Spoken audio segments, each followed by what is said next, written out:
स्वागत है दोस्तों एक बार फिर से आपका महेश क्लासेज में। आज दोस्तों हम कक्षा 10 विज्ञान का 7वें पाठ के बारे में अध्ययन करेंगे। इसके जो नोट्स हैं उनके बारे में पढ़ेंगे। 7वां पाठ है नियंत्रण एवं समन्वय। हमारे शरीर में शरीर के सारे अंग और तंत्र मिलकर बहुत सारी क्रियाओं पर नियंत्रण करते हैं और साथ में मिलकर जो कार्य किसी भी कार्य को क्रिया को वो अंजाम तक पहुँचाते हैं उसे समन्वय कहा जाता है। सभी सजीव अपने पर्यावरण में हो रहे परिवर्तनों के अनुरूप अनुक्रिया करते हैं।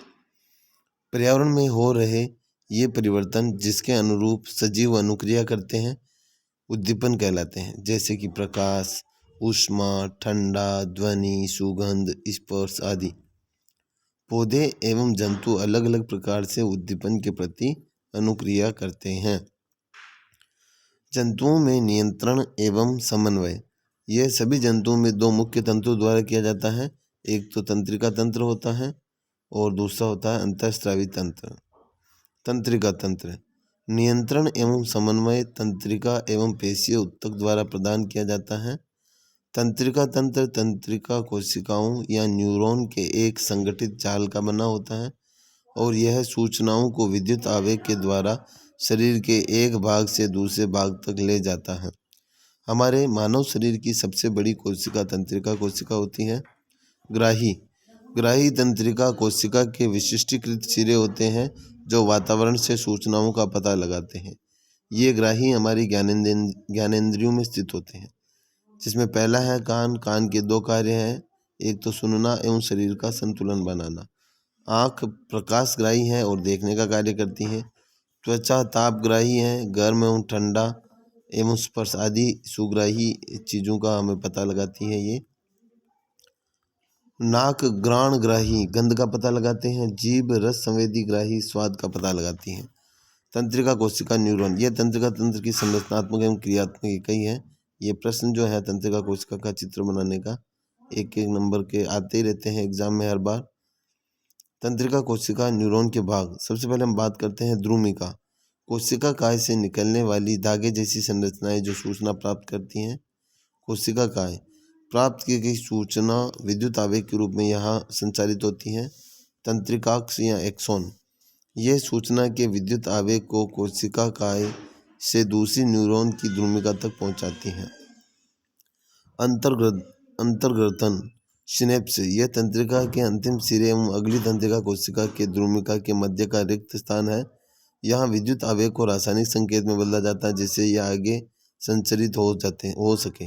यहाँ पर ट्रांसमीटर लगे होते हैं ग्लाइसिन जैसे, जो कि इन सूचनाओं को आगे की तंत्रिका कोशिका तक पहुँचाने का कार्य करते हैं।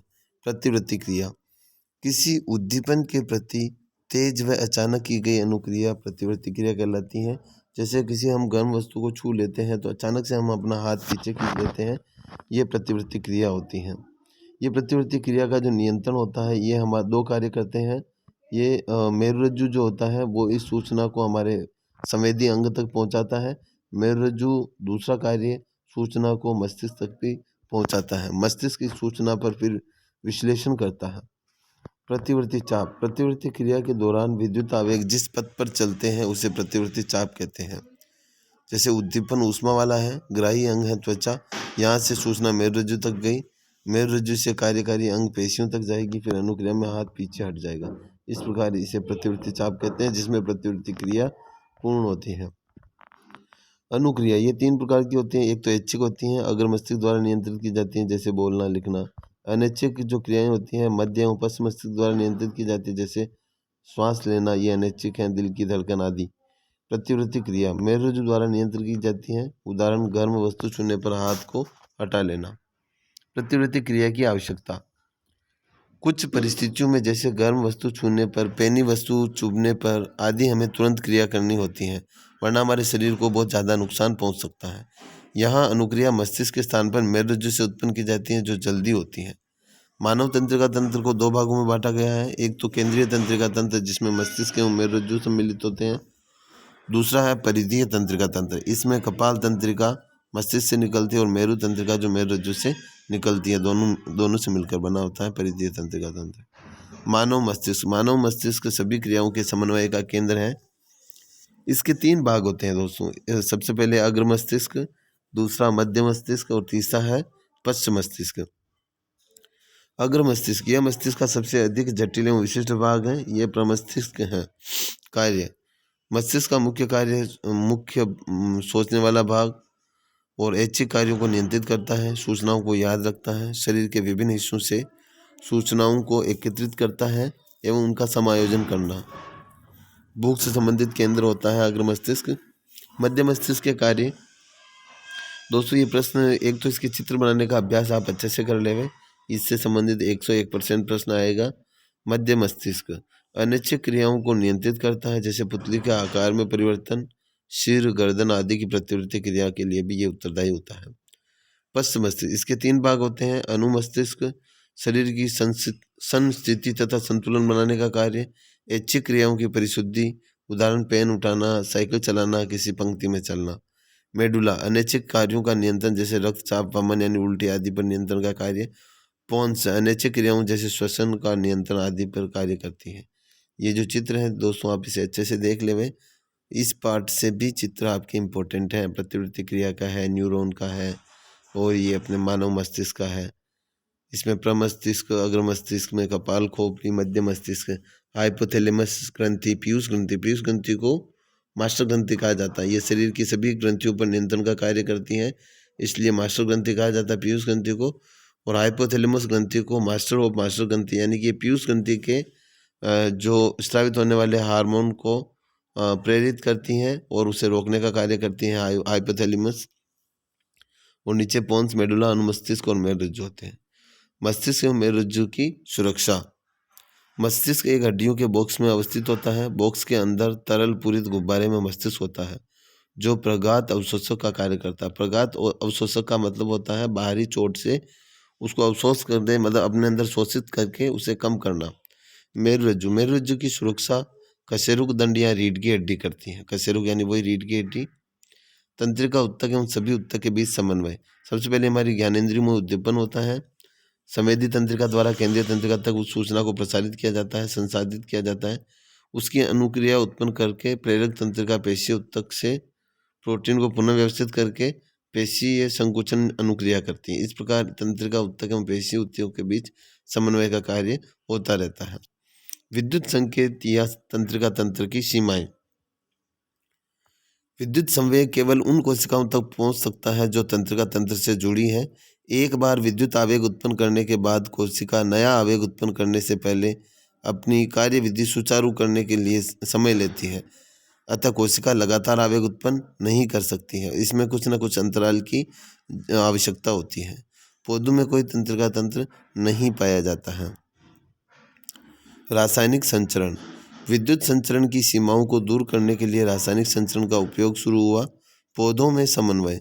पौधों में गति 2 प्रकार से होती है। एक तो वृद्धि का गति पर निर्भर न होना और वृद्धि पर निर्भर गति। उद्दीपन के लिए तत्काल अनुक्रिया, यह वृद्धि पर निर्भर नहीं होती हैं। पौधे विद्युत रासायनिक साधन का उपयोग कर सूचनाओं को एक कोशिका से दूसरी कोशिका तक पहुंचाते हैं। कोशिका अपने अंदर उपस्थित पानी की मात्रा को परिवर्तित कर देती है, जिससे गति उत्पन्न करती है, जिससे कोशिका फूल या सिकुड़ जाती है। ये सब क्रियाएं जैसे मानव में प्रोटीन के द्वारा निर्धारित की जाती हैं, उनकी मदद से तो पौधों में पानी की सहायता से की जाती है। उदाहरण, छुई मुई के पौधे को छूने पर उसकी पत्तियों का सिकुड़ जाना। वृद्धि के कारण गति, ये दिशिक होती हैं, ये इनके लिए दिशा की आवश्यकता होती है या अनुवर्तन गतियाँ होती हैं, उद्दीपन के कारण होती हैं। प्रतान, प्रतान का वह भाग जो वस्तु से दूर होता है, वस्तु के पास वाले भाग की तुलना में तेजी से गति करता है, जिससे प्रतान वस्तु के चारों तरफ लिपट जाती है। ये प्रतान क्या होती हैं? कोई भी बेल होती है, लता होती है, उसके जो वो तंतु वाले जो पार्ट होते हैं उन्हें प्रतान कहा जाता है।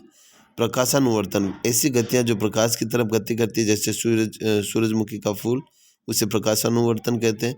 गुरुत्वानुवर्तन, पृथ्वी की तरफ जो गतियाँ होती हैं, जैसे फलों का नीचे गिरना, जड़ों का नीचे जाना आदि गुरुत्वानुवर्तन होती है।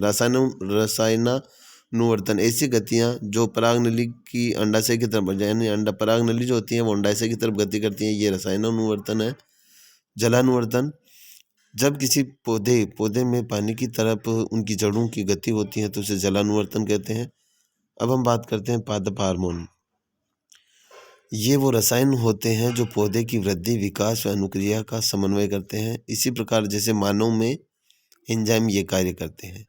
मुख्य पादप हार्मोन, सबसे पहले बात करते हैं ऑक्सिन। ऑक्सिन ये भी इंपॉर्टेंट है दोस्तों, इसे अच्छे से याद कर ले। ऑक्सिन के कार्य शाखाओं के अग्रभाग में बनते हैं, कोशिका की लंबाई में वृद्धि करते हैं, प्रकाशानुवर्तन में सहायक होते हैं। जिब्रेलिन ये तने की वृद्धि में सहायक है। साइटोकाइनिन ये कोशिका विभाजन तीव्र करता है। फल व बीज में अधिक मात्रा में पाया जाता है। एब्सिसिक अम्ल इसे वृद्धि संदमक कहा जाता है, 1 नंबर के प्रश्न में आ सकता है। पत्तियों का मुरझाना यानी पत्तियां झड़ जाती हैं पीली होकर। तनाव हार्मोन भी इसे एब्सिसिक अम्ल को कहा जाता है। जंतुओं में हार्मोन ये वो रसायन होते हैं जो जंतुओं की क्रियाओं, विकास एवं वृद्धि को समन्वय करते हैं।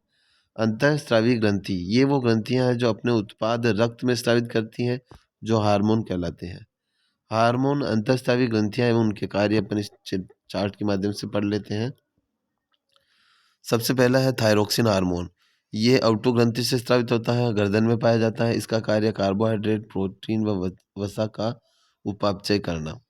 दूसरा है वृद्धि हार्मोन। ये पीयूष ग्रंथि जिसे मास्टर ग्रंथि कहा जाता है, मस्तिष्क में पाए जाते हैं।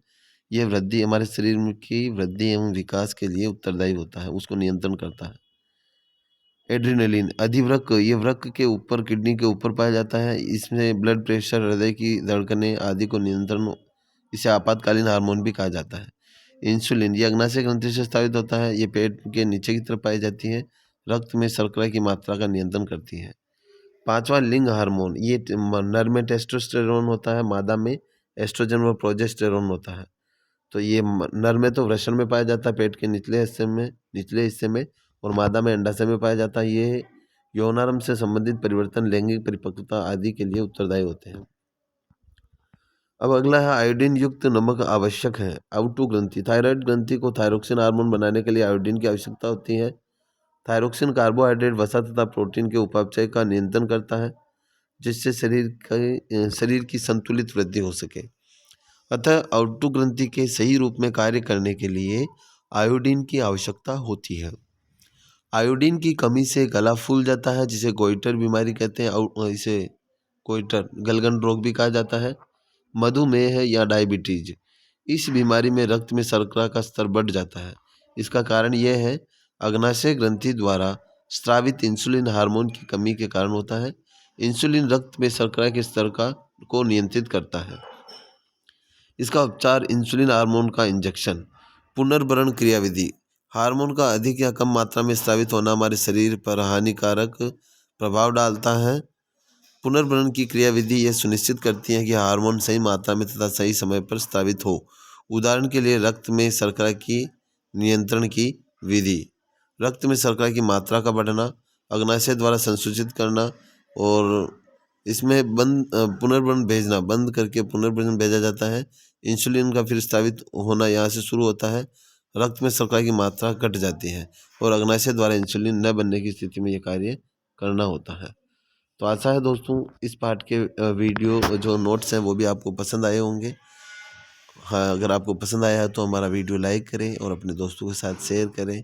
धन्यवाद। महेश क्लासेस में अपना कीमती समय देने के लिए आपका बहुत बहुत धन्यवाद।